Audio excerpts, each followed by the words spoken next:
کله دومره اوبه توی کړې په دې ځمکه کله دومره اوبه توی کړې په دې ځمکه چې کورونه بازارونه راله وران کړې. ډېره مننه الیاسه چې دلته رالې او ما یو نظم په سیلاب لیکلی دی. د هغې نه مخکې یو دوه شعرونه چې کله ساس کې د اوبو پسې ړانده شو کله ساس کې د اوبو پسې ړانده شو په دې کاڼو بوټو زړونه راله وران کړی او کله دومره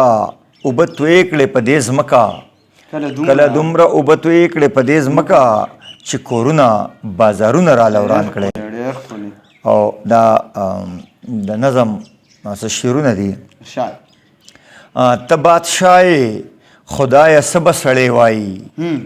ستا کارونه ستا قدرت سړي ته ښایي اسمانونه د په موږ غوسه وباسي دا وریځې ډېرې بدې په موږ ساسي هر یو ساس کې نسازیږي سیلابونه هم مو کلي لاو کېږي هم کورونه ظلمې هم مو په امان ترې پاتې نه شو بوډاګان ترې پاتې نه شو شنې ټانټې پیغلې یې ځان سره لاو کړې ګلغوټۍ یې د باغبان سره لاو کړې لویو تیږو ماشومان را لچک نکړل ستا د قهر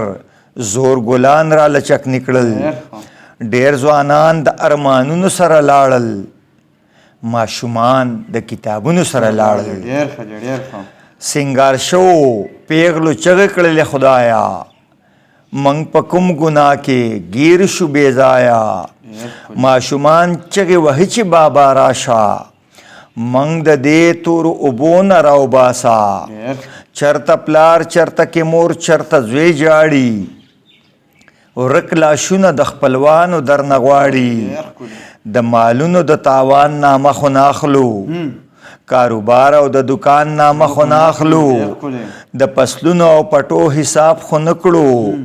د څاروو او د بانډو حساب خو نه کړو پخې جالې د مودو شوې ورانې دا خو وې د زمانې راسې ودانې دا کورونه خو زمونږ د خوشحالو دا چمونه ټول زمونږ د سیالو بشوڼی کلی خو ټول په ماتم سر دی قادر نگر باندې هم دغه اثر دی په ګانشال د چغرزو کې هم غوغا ده د هر چا سترګو کې اوښکې د جړا ده په ګوکن دره کې هم کېږي ویرونه سیلاب هلته هم وران کړي دي کورونه ګناهګار به یو خالقه خو بندیان یو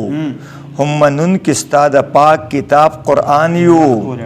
ستا په خوښه چې دا ټول کارونه وشو په قدرت چې ستا د ټول کارونه وشو نور د رحم د خالقه طلبګار یو من کمزوري یو خو ستا د دین په لار یو